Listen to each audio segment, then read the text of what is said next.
Every man who had ever lived became a contributor to the evolution of the Earth, since his observations were a part of its growth. The world was thus a place entirely constructed from thought, ever-changing, constantly renewing itself through the process of mankind's pondering its reality for themselves. James Cowan, A Mapmaker's Dream. Stories emphasize the operations of divine immanence in the world. Jonathan Black. Everyone reads stories or has read a story at one time or another. Stories make the world revolve and turn on its axis. Stories tell us about ourselves or show us to ourselves. We reflect upon our stories as well as being reflected in them. They are like constant companions that keep us company. They are also useful tools in learning how to be human. And yet, for the large part, they are underused. It is all too easy to miss the depth they can bring to us. Like a lazy lover, we miss the mark in seeing the true beauty looking back.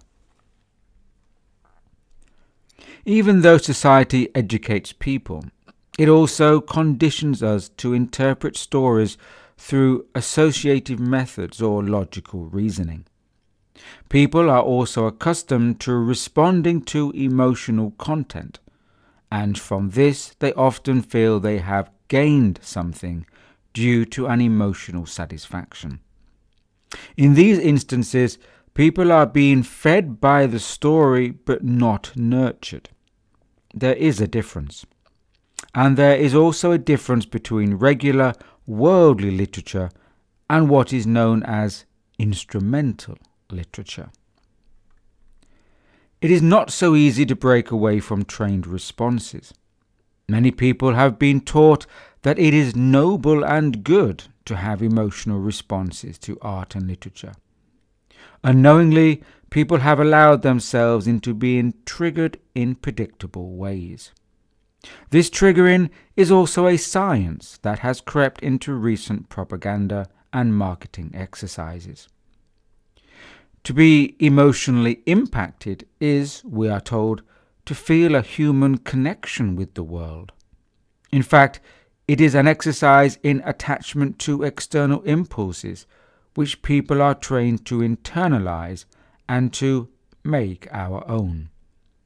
On the other hand, from early school days, we have been taught to be analytical and to extract information in an overly associative and intellectual way.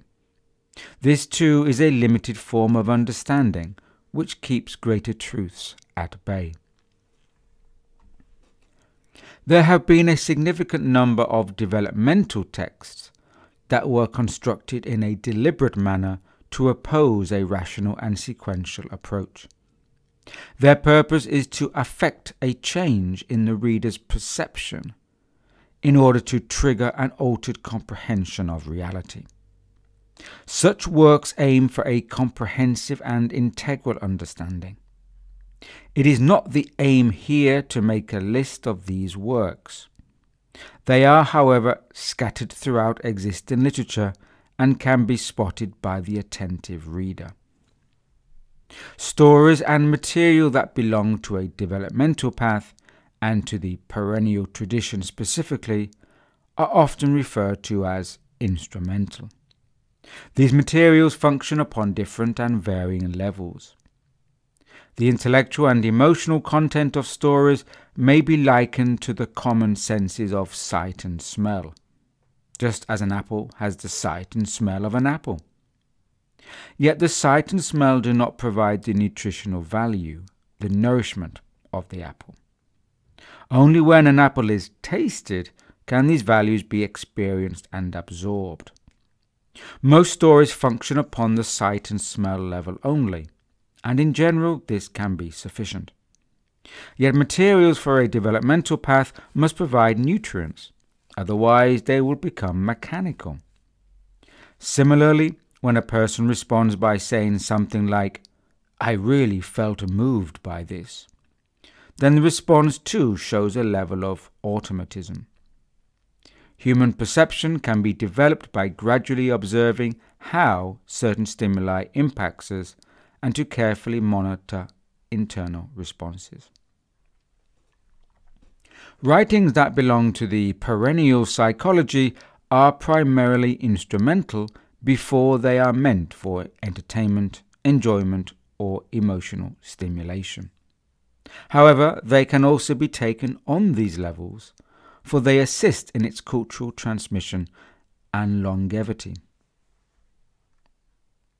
The literary and entertainment value of stories allows for their continued use and survival, as they are not dependent upon time-restricted cultural norms. The aim of such instrumental literature is to connect with a part of the individual which cannot be reached by conventional means.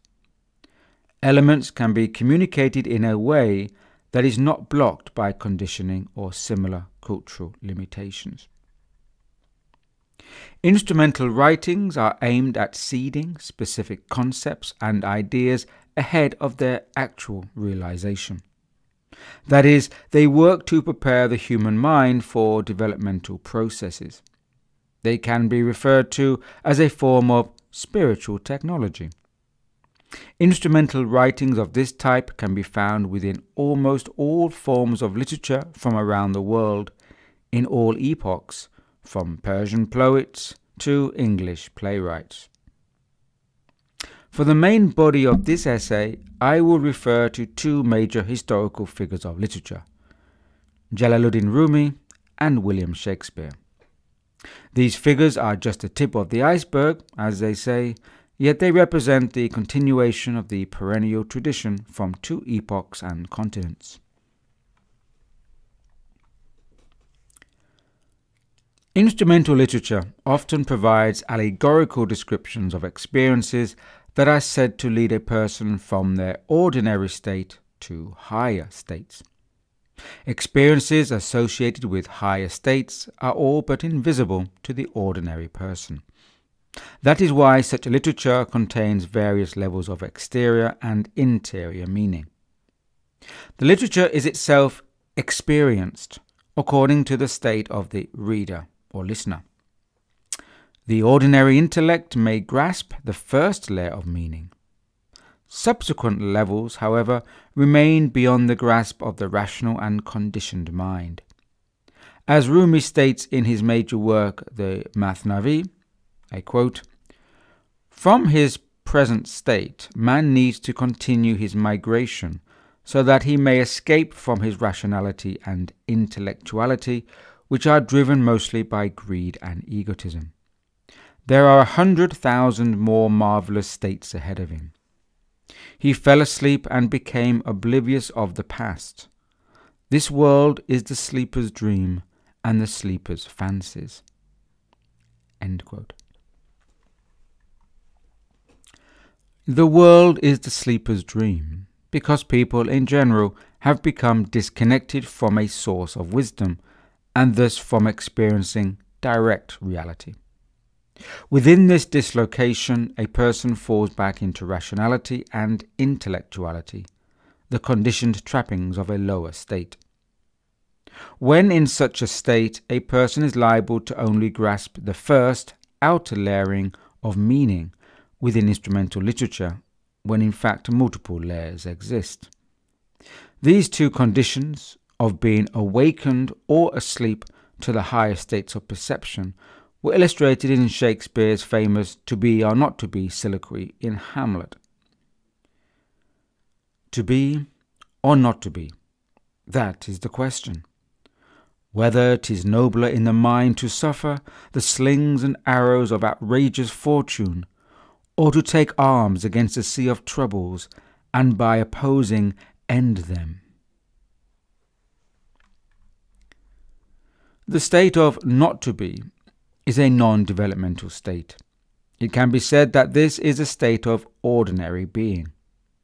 It is under the influence of life's normal impacts, the slings and arrows of outrageous fortune, which is the lot suffered by most people in the world. Whereas the state to be corresponds to a person of inner development. This path is one that leads to the eventual activation of inner faculties that can perceive higher truth. This path requires a personal struggle against worldly lower forces, to take arms against the sea of troubles, and by opposing, end them. Perennial developmental literature often shows these opposing conditions between the ordinary state and the state of spiritual or inner activation. Also, such instrumental literature indicates when a stage of development may be in process or the conditions for its emergence.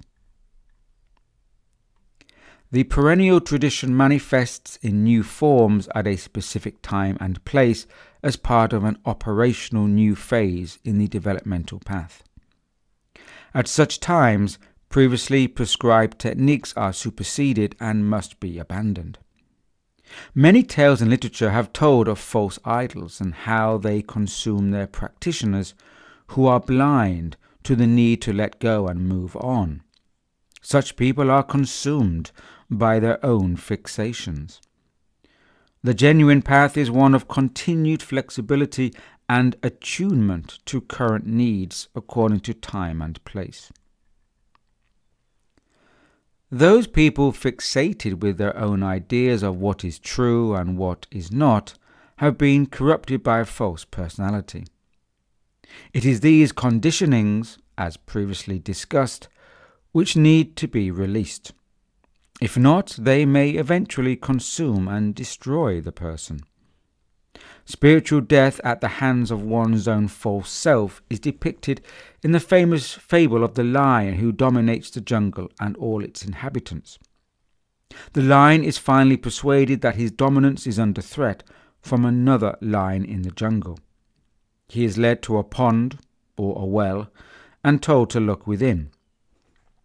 Upon seeing his reflection, the lion believes he is being confronted by the face of another lion. In anger, he leaps into the water, only to be consumed and drowned. Similar variations upon this theme have been found in Aesop's fables, as well as variants around the world. Such fables are a rich source of instrumental guidance and have formed a core stream of perennial wisdom throughout the ages. Similarly, there is a tale that tells of a great king who organized an expedition to find the water of eternal life. After long journeys, the king finally found the cave where the spring of life was gushing forth. He entered the cave with great anticipation and rushed forward to drink from the water. As he stooped down to drink, he heard a strange sound above him. Upon looking up, he saw what appeared to be a crow perched in the darkness. "Stop! Whatever you do, don't drink the water," screeched the crow. "Why shouldn't I?" replied the king. "I have taken great troubles to reach this place. Surely I am deserving." The crow answered, "Great king, take a look at me. I too sought out the water of life and drank from it. Now, 1,000 years later, without the sight of an eye, with my beak broken, my claws rotten and fallen off, and not even a feather left to clothe my body, all I ask for now is the impossible. I ask to die, yet I cannot." The great king, realizing that a true aim must be articulated in accordance with knowledge and not just desire, stood up and hurried away from the water of life.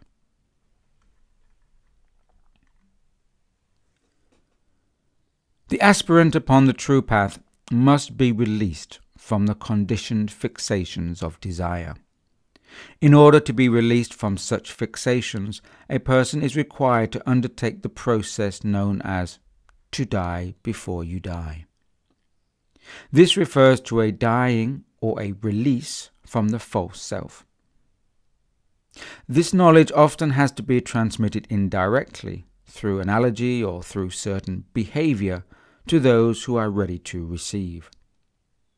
There is a famous tale from Rumi's Masnavi called The Merchant and His Parrot that reflects this.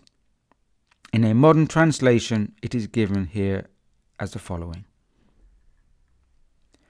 There was a certain merchant who kept a parrot in a cage.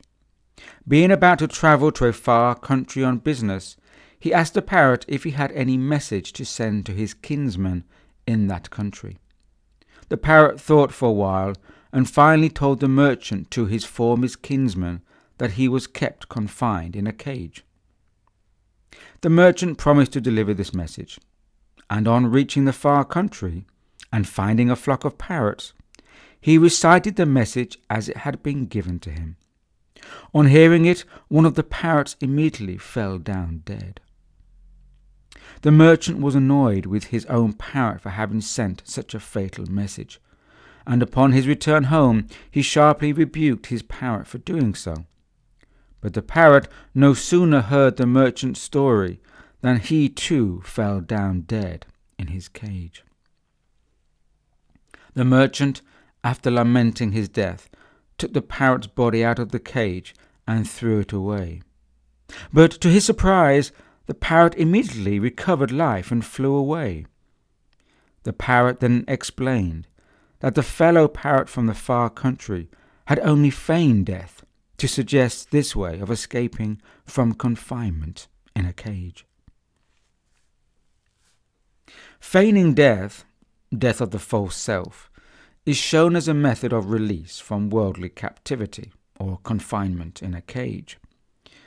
A person who is captive to the material reality, the lower world, will not be able to receive more subtle impacts. One must first die to the conditionings that bind one to a lower realm of perception. The ordinary person, however, is generally absorbed with satisfying the false self. This false or deceiving self is often compared in perennial literature to that of a beast. In some tales and anecdotes, it is represented as a beast that is carrying a person upon a journey. That is, the inner self is being carried or taken for a ride by the false self. In these tales, it is suggested that the beast, ass, donkey, mule, etc., delivers the person to their destination, but then the person is required to dismount if they wish to go further. One well-known Eastern proverb states this as, quote, "You may ride a donkey to your front door, but would you ride it into your house?" End quote. The sets of beliefs and understanding that ordinary people surround themselves with become the barriers and obstacles towards any further development. Often a guide, a teaching, is needed to act as an intervention. This process of intervention is seldom recognized or accepted as necessary by an ordinary person or even by a would-be student. This tale shows how an outside intervention from a person of knowledge is necessary. An intelligent man was riding out on his horse one day through the countryside when he spotted the figure of someone sleeping. As he rode closer, he saw what appeared to be a drunken person sleeping and snoring loudly under a tree. As he watched, he also saw that a snake crawled down from the branches of the tree and entered into the mouth of the sleeping man. Immediately, the rider rode up, jumped off his horse, and took his riding whip against the sleeping fellow. The man awoke with a howl of pain. He was confused and couldn't understand why someone would do such a thing. "Get up and run, you fool!" shouted the rider. The drowsy man climbed to his feet and began to stagger. The rider continued to whip the man to make him run faster. He followed the man, whipping him all the time, until they came to a nearby tree where many rotten apples had fallen to the floor. The rider demanded that the drunken man eat as many rotten apples as he could. He whipped him several times into obedience. The man ate out of fear, not knowing why someone would want to do such a thing to him. He pleaded to the rider, yet to no avail. "Cruel stranger, let a poor man be. I have done nothing to you," he pleaded. The rider did not listen and only whipped him harder. "Now run faster," he shouted. The man continued to run around the field as he was chased and whipped by the rider, until eventually, through exhaustion and all the rotten apples in his stomach, he fell down upon his knees and vomited. All of a sudden, a snake came out of him and slipped and hurried away into the underbush. Then the man realized what had happened. "If I had told you there was a snake inside of you," said the rider, "you would either thought I was lying and ignored me, or become immobilized by shock. Both these actions could have killed you. There was no alternative but to do what I did, unbeknown to you." The man knew then that the rider had perceived a greater truth unavailable to him, and he was thankful for it. Shakespeare tells of a similar experience in Taming of the Shrew, in the description of Petruchio's treatment of Katharina in waking her from her sleep. Quote, "In her chamber, making a sermon of continency to her, and rails and swears and rates that she, poor soul, knows not which way to stand, to look, to speak, and sits as one new risen from a dream." What these and other tales are showing is that there are two types of knowing, that is, two ways of accessing knowledge. The ordinary person deals with conventional knowledge that comes mainly through external sources.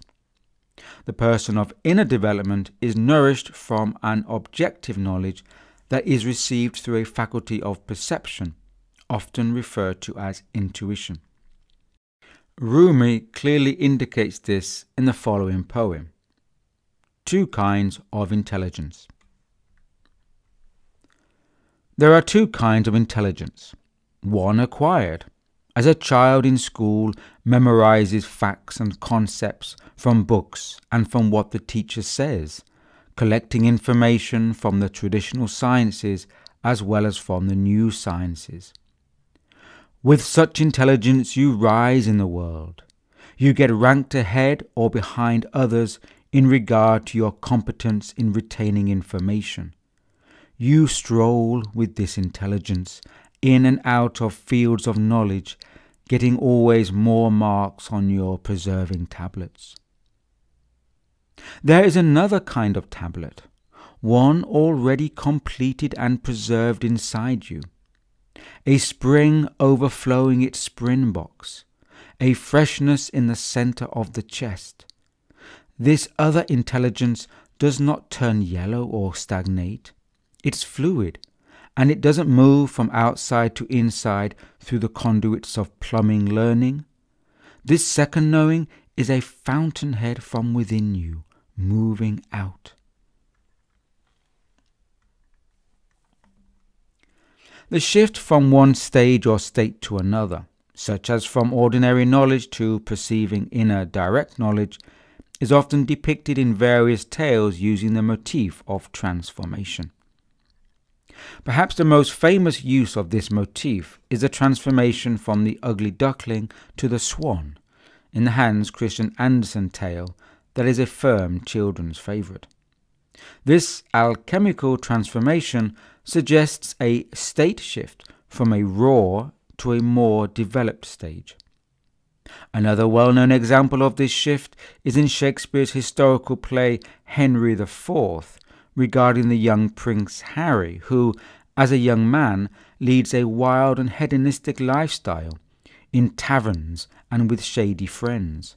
His father despairs of him, yet the young prince seems aware that he is experiencing the preparatory stage until he is called upon to step up to his function.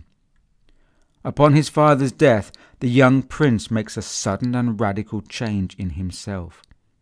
At this point he abandons his closest friend, the character Falstaff, as he leaves behind his earlier lowly state with the now famous words, quote, "I know thee not, old man.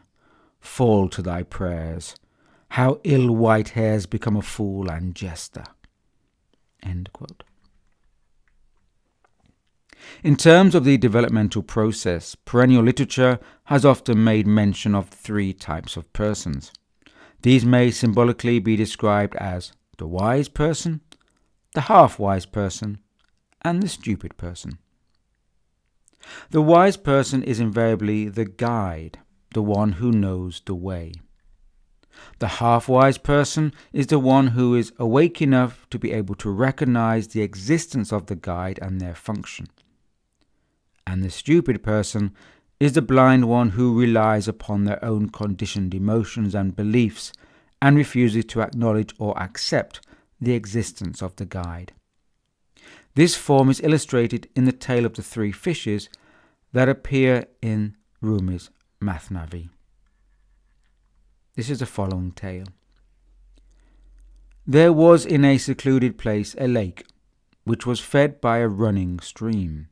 In this lake there were 3 fishes, the wise, the half-wise, and the foolish one. One day some fishermen passed by that lake, and having espied the fish, hastened home to fetch their nets. The fish also saw the fishermen and were greatly disquieted. The wise fish said, "I will not debate with the others, for assuredly they will dispute with me. There is no time for arguments and persuasion. They love their native place so much that they will not be ready to come with me." Without any delay, the wise fish left the lake and took refuge in the running stream which was linked to it. In this way he escaped the impending danger. The half-wise fish delayed doing anything till the fishermen returned and threw their nets. The half-wise fish was quite distressed. He said, "I have lost the opportunity. Why did I not follow the guide? He has gone towards the sea and is freed from sorrow. Such a good comrade has been lost to me. But I will not think of that and will attend to free myself. I will become dead. I will turn my belly upwards and will commit myself to the water. To die before death is to be safe from torment." So he floated upon the surface of the water, pretending to be dead.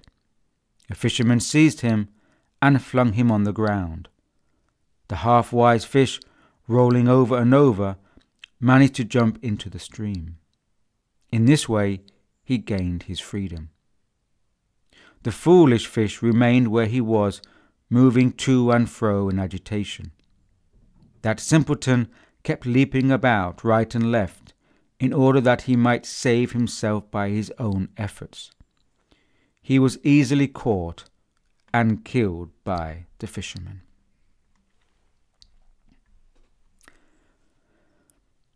The aspirant cannot save themselves by their own efforts if such efforts are not guided by a minimal quota of knowledge or awareness.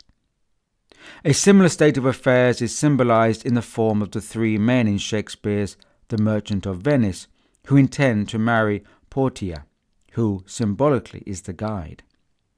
Each of the men must pass their own trial in order to woo Portia. Each aspirant or suitor displays their state of awareness through their subsequent actions.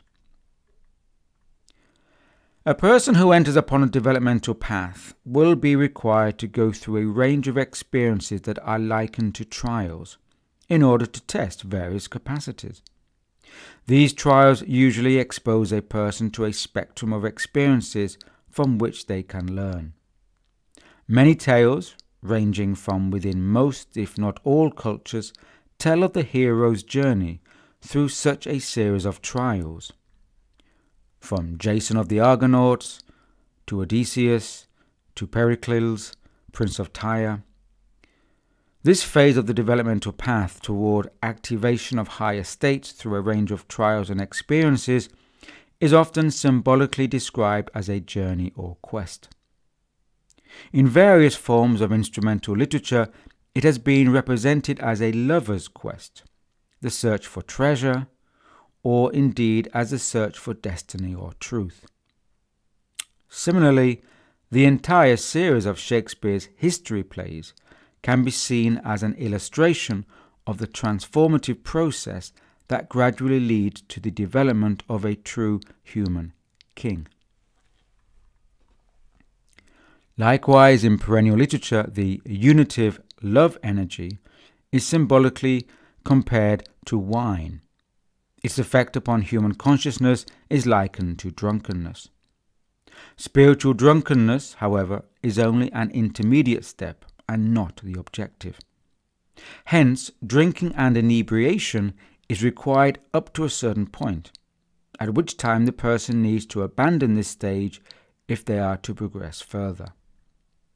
Similarly, the term or image of the cupbearer refers to a spiritual guide, i.e., the keeper of the wine. And to be able to give a full cup of wine symbolizes the guide's capacity to fill an aspirant's heart with unitive energy, or love. Many Eastern poems deal with the theme of wine and intoxication, the most famous being the quatrains of Omar Khayyam. Similarly, many references also occur in Western literature of cupbearers presenting the king or queen with wine, especially in late Middle Age and Jacobean literature. The aspirant's heroic journey is said to end in the lovers' meeting, the reception of the unitive love energy. Shakespeare used the fool in Twelfth Night to express this as, quote, "Journeys end in lovers' meeting, every wise man's son doth know." End quote. Similarly, Rumi expressed the journey's end as, quote, "Unless you gain possession of the candle, there is no path. But when you have embarked upon the path, your path becomes the journey. And when you have reached the journey's end, you meet the truth." End quote. To meet the truth requires that first a process of inner development, the hero's journey, leads to the formation of a new organ of perception. This organ of supracognitive perception allows the human to act in accordance with the grander scheme. It is a perception that transcends ordinary space-time limitations. This level of perception is referenced in the following short tale. One day a mule was placed in a desert stable where he met a camel. The mule said to the camel, "How is it that you camels never fall down in the sand? We mules are always stumbling and falling down, whereas you don't seem to ever make a wrong step." The camel replied, "Our eyes are always directed upwards. We see far into the distance and know what is coming a long time before it arrives, whereas you only look down and observe what is immediately beneath your feet." The operation of subtle faculties is an experience beyond normal senses, beyond the regular senses of touch, taste, and smell. The activation of the subtle faculties is one stage in the inner development of a person. This is followed by the fusion of these new faculties as they form a more permanent state of inner being. This can be likened to the famous tale of the elephant in the dark room, whereby ordinary people are not able to perceive beyond their limited regular senses the fusion of the parts into an emergent inner being, in this case the whole elephant. When a person has developed their inner faculties, the subtle faculties, every act they make has constructive purpose. That is, they act in accordance with a greater plan. As such, their behavior cannot be judged from the standpoint of the ordinary person, who is incapable of perceiving the correctness of such acts. The image of the peacock is often used in perennial literature to refer to vanity. As Rumi states, quote, "Do not admire your peacock feathers, but look at his ugly feet, so that your vanity may not lead you astray." End quote. The peacock symbolizes a person who attaches too much importance to worldly affairs, which blocks evolutionary development. Such worldly attractions are often related to the peacock's plumage. The aspiring seeker is in need of learning proper conduct. The term proper conduct is a technical term in developmental literature that refers to a process that leads to the unveiling or activation of higher inner states. The term proper conduct does not refer to behavior in line with social norms, customs, or rituals. This behavior may be socially laudable or an act of imitation, yet it remains far from the realm of the inner path. Rather, it refers to acts that correspond with an inner knowing that lead to the activation of higher faculties within a person. Perennial instrumental literature is a consciously constructed vehicle that operates on multiple levels. It survives because it also serves a social need and has cultural value. That is, it can also provide entertainment value. This is its sheath. Unbeknownst to most people, a stream of wisdom has flowed and continues to flow through many and varied cultures. Some of the most valued and prized literature and tales are offerings of developmental instruction. And yet the perennial tradition remains a secret that protects itself. The astute person is urged to perceive through the veil that maintains the ghostly illusion of ordinary reality.